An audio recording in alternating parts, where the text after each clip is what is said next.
पतित पावनी, कलिमल हारिणी, मंगल कारिणी, मोक्षदायिनी।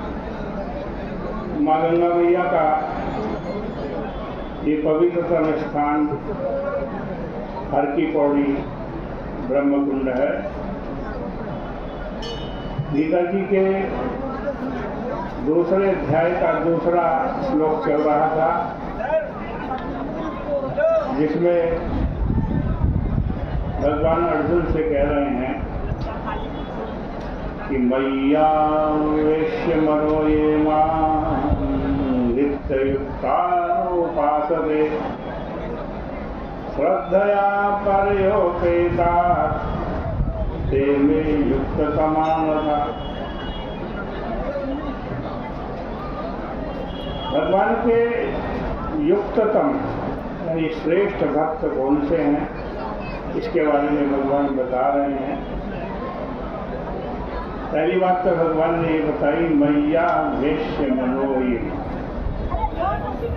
मेरा भक्त वो श्रेष्ठ है जो अपना मन मुझ में आविष्ट करेगा। आविष्ट का मतलब आवेश। जैसे किसी को धन का आवेश होता है, इतना आवेश धन का होता है कि वो अपने आगे किसी को नहीं समझता। किसी को भूत प्रेत का आवेश हो जाता है, भूत चढ़ जाता है।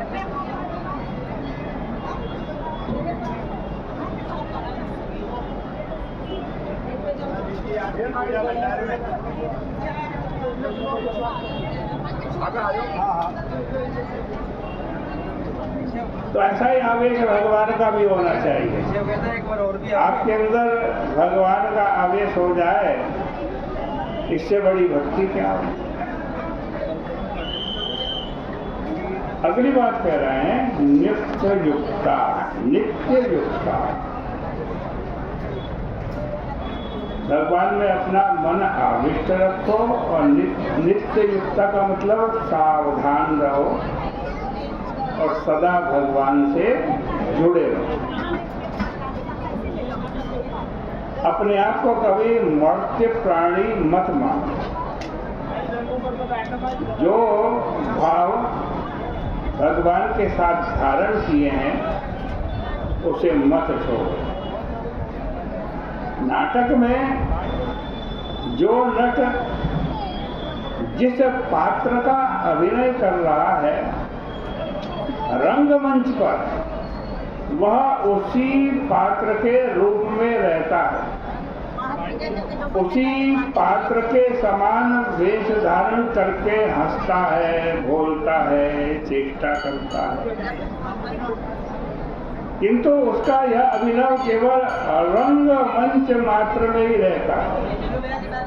लेकिन भक्त का नाट्य नहीं है, उसे तो अपना स्वभाव बनाना है, सदा उसी भाव में रहना। जो विराट में अपना मन लगाए हैं, वह सबको अपना स्वरूप देखता है, सब में भगवान को देखता है, सब में सबके घट में साईं रमता, कटुक वचन मत बोल रे।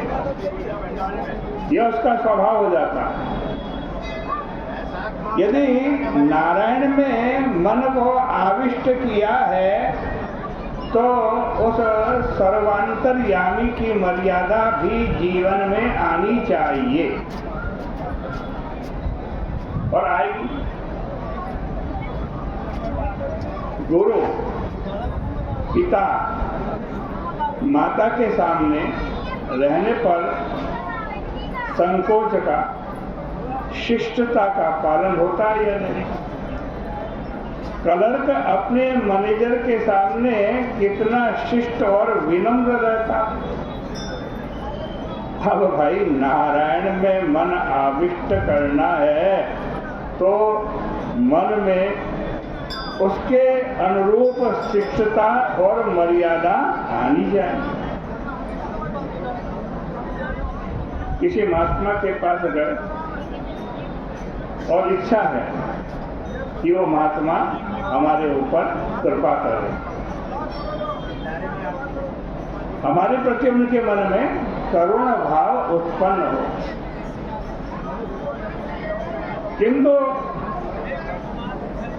उनके पास आप गए और उनसे कहने लगे, महाराज जी आपकी भौहें तो बड़ी मटकती है। ये क्या हुआ? हास्य की बात हुई। हास्य तथा करुणा परस्पर विरोधी भाव है।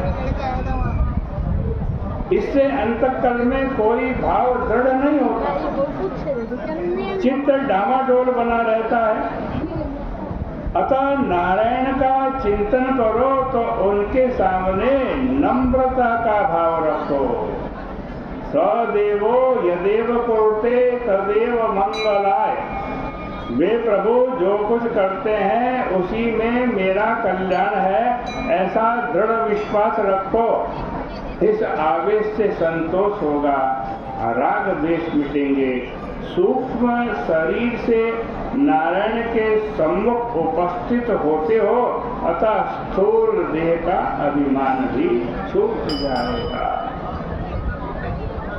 अब पुरुषोत्तम में मन को आविष्ट करने की बात लो। मन को आविष्ट करने का अर्थ है कि उनके गुणों के चिंतन में तन्मय हो जाए। किसी छोटे बच्चे के सामने उसकी माता को मारने के लिए कोई हाथ उठाए, छोटा सा बच्चा, और उसकी माँ को मारने के लिए झूठ मूठ में भी यदि हाथ उठाए तो माता भले परिहास समझ करके हंस देगी, किंतु बच्चा रोने लगेगा, क्योंकि बच्चे का मन माता में आविष्ट है। कुतिया को मारने के लिए डंडा उठाने पर वह बिना डंडे लगे ही चिल्लाने लगती है, क्योंकि उसमें देहावेश है। ऐसे ही तुम में भगवान के प्रति आवेश, प्रेम होना चाहिए। गोपियों के समान भगवान से प्रेम करो। बोले कृष्ण कन्हैया लाल की जय।